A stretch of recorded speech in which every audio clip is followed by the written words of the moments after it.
Bio with medico. आज आपण N C R टीमधून नीट 2026चे बायोलॉजीचे क्वेश्चन पेपर इन डिटेल पाहणार आहोत. तर फर्स्ट क्वेश्चन आहे, the evil quadrant of the biodiversity include which. याच्यामधून सांगायचं आहे तर हा डायरेक्टली फ्रॉम बायोडायव्हर्सिटी हा चॅप्टरमधून आलेला आहे. तर इथं आपण पाहू शकतो की causes of biodiversity, the evil क्वाड्रेंटमध्ये आपल्याला habitat loss, overexploitation, alien species invasion and co extinction दिलेलं आहे. तर त्यानुसार ऑप्शन 2 राईट आहे. आपण ऑप्शन एलिमिनेशननुसार पण हा क्वेश्चन सॉल्व्ह करू शकतो. जसं पहिल्या ऑप्शनमध्ये over exploitation, alien species invasion, air pollution, को एक्सटिंक्शन दिले आहे. त्याच्यामध्ये एअर पोल्युशन हे ऑप्शनमध्ये नाही. तसंच थर्ड ऑप्शनमध्ये वॉटर पोल्युशन नाही आहे आणि फोरमध्ये सॉईल पोल्युशन नाही. तर फर्स्ट क्वेश्चनचा आन्सर टू असेल. Next question, which one of the following is the site for active ribosomal R N A synthesis. R N A synthesis रायबोझोममध्ये कुठं होतं तर न्यूक्लिओलसमध्ये होतं, कारण की क्रोमॅटिनमध्ये नाही होत. सेल डिव्हिजनमध्ये आहे. कायनेटिक ओव्हर सेंट्रोझोम या सगळ्यांचा रोल सेल डिव्हिजनमध्ये असतो. रायबोझोम सिंथेसिस न्यूक्लिओलसमध्ये होतं. सो ऑप्शनमध्ये इज करेक्ट. नेक्स्ट प्रश्न पण सेल डिव्हिजनमधून आहे. G1 फेज मध्ये काय होतं ते सांगायचं. G1 फेज ही synthesis cell is metabolically active and continuously grows but does not replicate its DNA. याचं 2 असेल तर याचं 2 फर्स्ट ऑप्शनमध्ये आहे, त्यामुळे फर्स्ट ऑप्शन राईट आहे. तसंच एस फेजमध्ये पण आपण पाहू शकतो की synthesis of DNA occur and the amount doubles. B तर थर्ड असेल. आणि G2 फेजमध्ये proteins are synthesis while cell growth continues. And M फेजमध्ये ॲक्च्युअल सेल डिव्हिजन होते. त्याच्यानुसार ऑप्शन 1 करेक्ट असेल थर्डचा. Next question is also from biodiversity. Like इथं विचारलं आहे प्रोडक्टिव्हिटी मीन्स काय, तर रेट ऑफ बायोमास प्रोडक्शन. त्याच्यानंतर आपल्याला इथं पण दिले biomass organic matter produce per unit area over a time during photosynthesis. The rate of biomass production is called productivity. So first rate of biomass production असेल तर एचं थर्ड असेल तर एचं थर्ड 2 ऑप्शनमध्ये आहे. फर्स्ट आणि फोर्थ ऑप्शन कॅन्सल होईल सेकंड अँड थर्डमध्ये. नंतर बीचं नेट प्रायमरी प्रोडक्टिव्हिटी. इथं नेट प्रायमरी प्रोडक्टिव्हिटी आपल्याला डायरेक्ट दिलेलं आहे. The gross primary productivity minus respiratory loss is the net primary productivity. So त्याचं फर्स्ट असेल बीचं 1. ते 2 ऑप्शनमध्ये आहे. नंतर C gross primary productivity. Gross primary प्रोडक्टिव्हिटीची इथं डेफिनेशन एनसीईआरटीमध्ये डायरेक्टली दिलेली आहे की gross primary productivity of an ecosystem is the rate of production of organic matter during photosynthesis. Production of organic matter during photosynthesis. So सीचं fourth असेल, म्हणून option 2 correct असेल. Option 3 wrong. सो फोर्थचं option 2 is correct. Next question, which of the following statement are correct विचारलेलं आहे. त्याच्यानुसार the Amazon rain forest being cut and cleared for cultivation of soybean is example of habitat loss is correct. आपण आता तिथं habitat loss हे पाहिलेलं आहे. त्याच्यानुसार इथं डायरेक्टली हे स्टेटमेंट दिलेलं आहे. Soybean for conservation of the being cut. The Amazon rainforest, it is so huge it is called lungs of the plant. For cultivation of soybean or conservation of raising beetle up it is cut. It mentioned केलेला आहे. So it is right. Steelers, sea cow and passenger pigeon become extinct due to the over exploitation by human. It is also true. The Nile perch introduced into the Lake Victoria in East Africa helping population of the childish fish in the lake, which falls because त्याचं चायल्डिश फिशचं population कमी करतं, कारण की ते feed करतं त्यांना. Water hyacinth is an invasive fishes. हे true आहे. इथं पण दिलं आहे, the Nile perch introduce into Lake Victoria in Africa led eventually to extension of ecologically unique assembles more than 200 fishes of a childish fish in the lake. So हे C false असेल.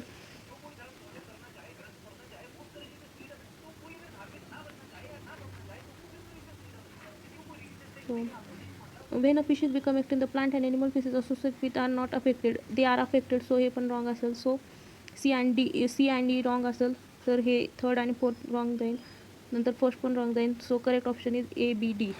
So फिफ्थचं 2 असेल. Direct 9 to 9 NCERT question आहे बायोडायव्हर्सिटीमध्ये. Next question आहे, identify the correct statement about biomolecule. हे बायोमॉलिक्यूलमधून आलेलं आहे. Lipid are generally water soluble. हे रॉंग आहे. Lipid are not water soluble. Proteins are polypeptide. हे ट्रू आहे.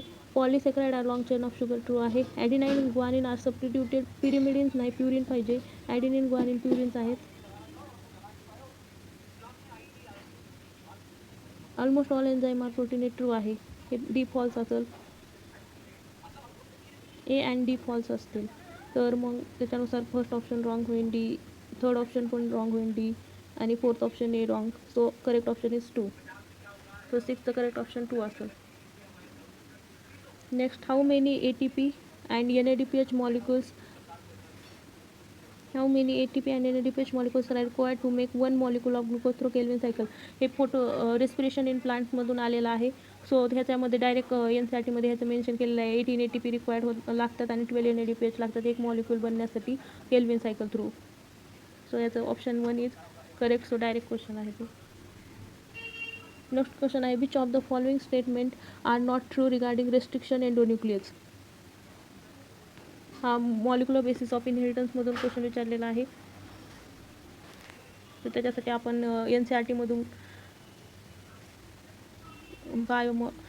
मॉलिक्युलर बेसिस ऑफ इनहेरिटन्स हा चॅप्टर पाहणार आहोत.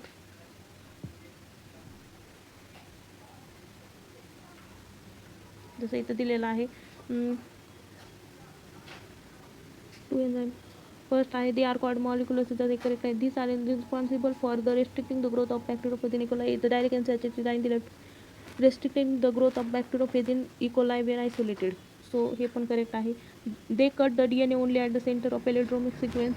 हे रॉंग आहे, कारण की इथं मेन्शन केलं आहे restriction in the belong to a larger cross of enzyme called nuclease. त्याच्यामध्ये एक्झोन्यूक्लियस आणि इंडोन्यूक्लियस असतात. एक्झोन्यूक्लियस फ्रॉम एंडपासून कट करतात DNA ला, where endonuclease cut at specific position within the DNA, म्हणजे सेंटरमध्ये पण करतात. म्हणून the cut only at centre हे रॉंग आहे. And only from the end also wrong. They cut at both at centre and ends depending on their type like exonuclease और endonuclease. So हे C and D option wrong असतील. नंतर they recognise specific palindromic base pair sequence. हे direct इथं mention केलेलं आहे की each restriction and recognise a specific palindromic sequence in the DNA. So हे करेक्ट असेल. हे रॉंग असतील. हे correct. So C and D is wrong. So त्यांनी आपल्याला आर नॉट ट्रू विचारले, कोणचे ट्रू नाही आहे, तर C and D are not true. So option 3 is correct.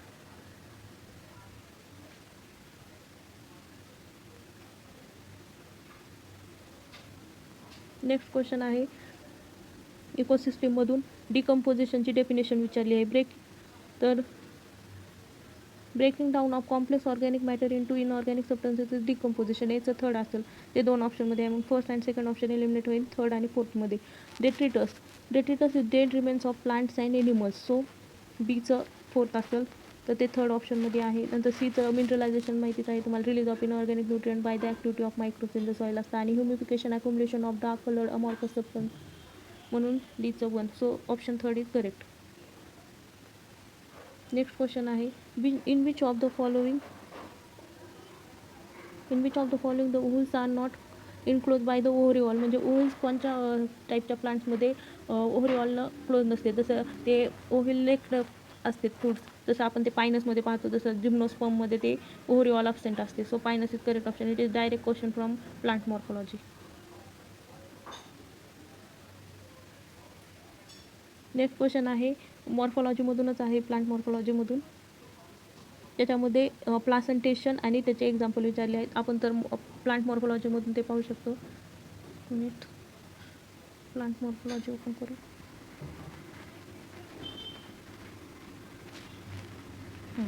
त्याच्यामध्ये प्लांट मॉर्फॉलॉजीमध्ये डायरेक्टली NCERTमध्ये टाईप दिलेले आहेत एका सेंटेन्समध्ये, जसं मार्जिनल प्लासंटेशन पीमध्ये असतं. So marginal is P. Second is correct.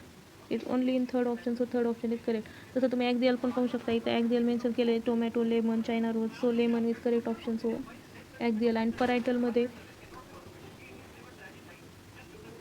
Parietal मस्टर्डमध्ये मेन्शन केलेलं आहे. So mustard is correct option. And basal in marigold. So बेसलचा थर्ड ऑप्शन असेल. So third option is correct.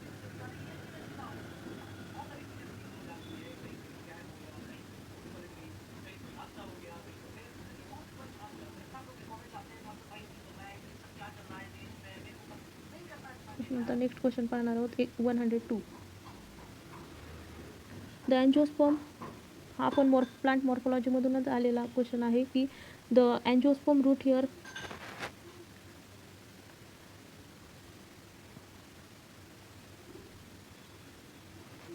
The angiosperm root hair arises from which of the following region of the root, म्हणजे root hair कोणत्या रिजनमधून arise होतात? Root cap zone, region of meristematic activity, region of elongation, region of maturation. हा plant मॉर्फॉलॉजीमधला question आहे. तर ते त्याची डायग्राम पाहू रूटची. रिजन ऑफ रूट इथं डायरेक्टली तुम्ही पाहू शकता की रूट हिअर हे रिजन ऑफ मॅच्युरेशनमधून अराईज होतात. So option 4 is correct. Next again question from plant रूटमधूनच आला आहे plant मॉर्फॉलॉजीच्या.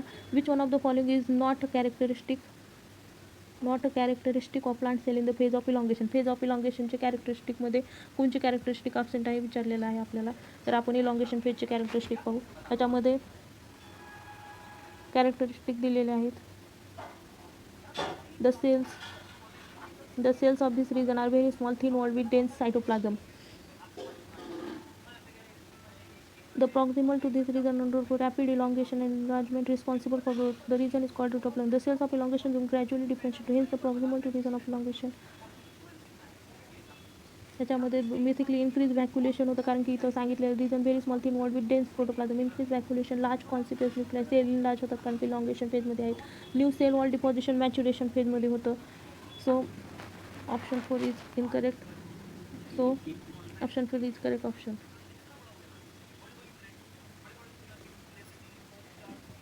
Next question is again from the molecular basis of inheritance. So आपण ते मॉलिक्युलर बेसिस ऑफ इनहेरिटन्स पाहू NCERT मध्ये.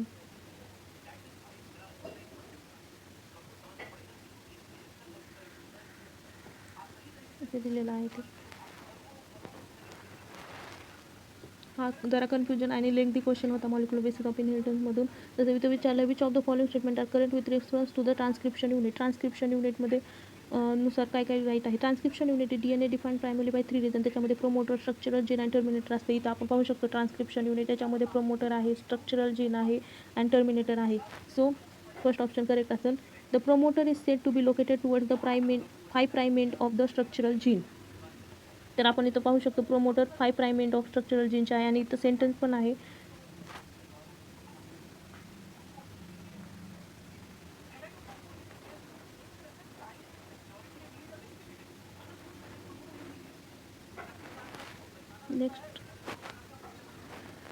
नेक्स्ट आहे हे राईट असेल तर दुसरं promoter is 5'. The promoter in a DNA sequence that provide binding to site of RNA polymerase. हे पण राईट आहे. प्रोमोटर साईट RNA बाइंडिंगसाठी हेल्प करते. सो हे पण right. The promoter define the template and the coding strand.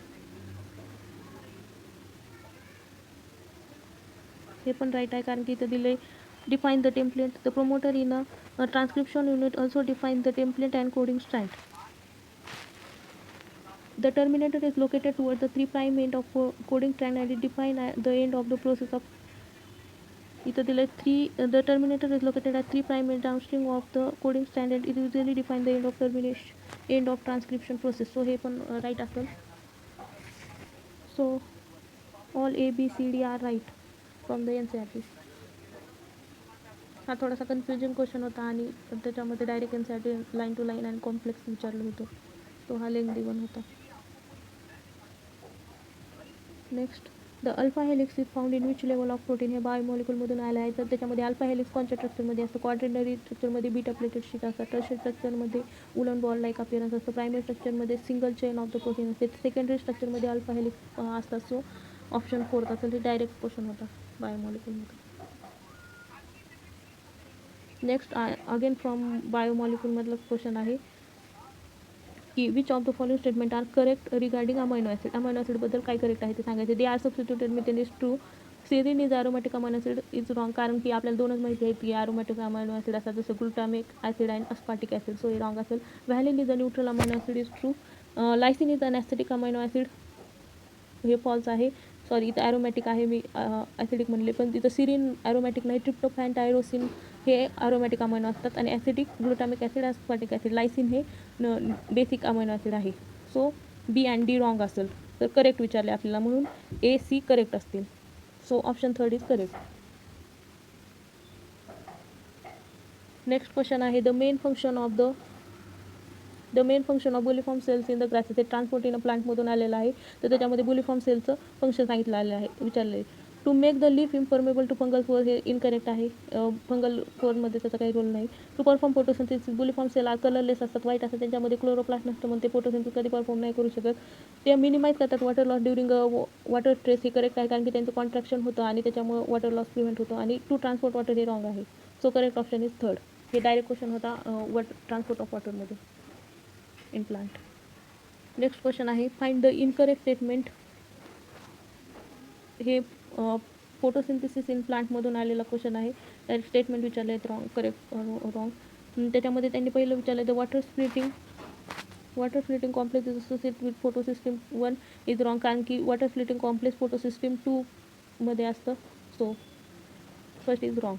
Next विचारलं आहे C4 plant use the C3 pathway of CO2 fixation as the main biosynthetic pathway, हे correct आहे. C4 प्लांटमध्ये C3 pathway वापरतात ते फोटोसिंथेसिस एक as a main biosynthetic pathway.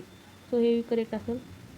In C4 plant photo respiration does not occur, नाही, C4 प्लांटमध्ये photo respiration होत नाही, पण करेक्ट आहे, कारण की त्यांच्यामध्ये क्रेन्स अॅनाटॉमी असते. पण इथं दिले की C3 plant exhibit cranes anatomy, तर C4 प्लांट पाहिजे होतं, म्हणून डी रॉंग असेल.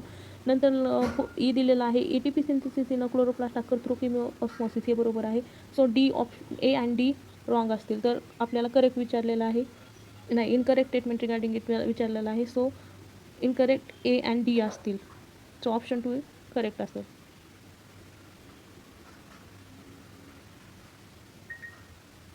नेक्स्ट क्वेश्चन पाहू.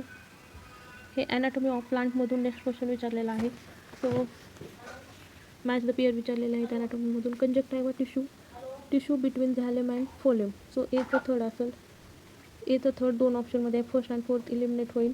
नंतर बीचं पण फोर्थ आहे दोन्ही ऑप्शनमध्ये, म्हणून बी नाही चेक करणार. C subsidiary cell, specialize cell in the vicinity of guard cell असेल, C1. So third option is correct.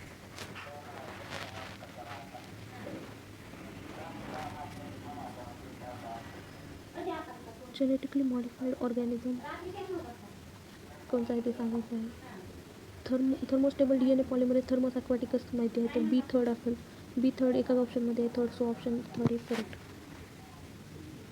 Next is heterophyllous development in response to environmental example of the following phenomena. हे प्लास्टिसिटीचा phenomena आहे, हे model growth in development in प्लांट्समध्ये direct question आहे. So option fourth is correct.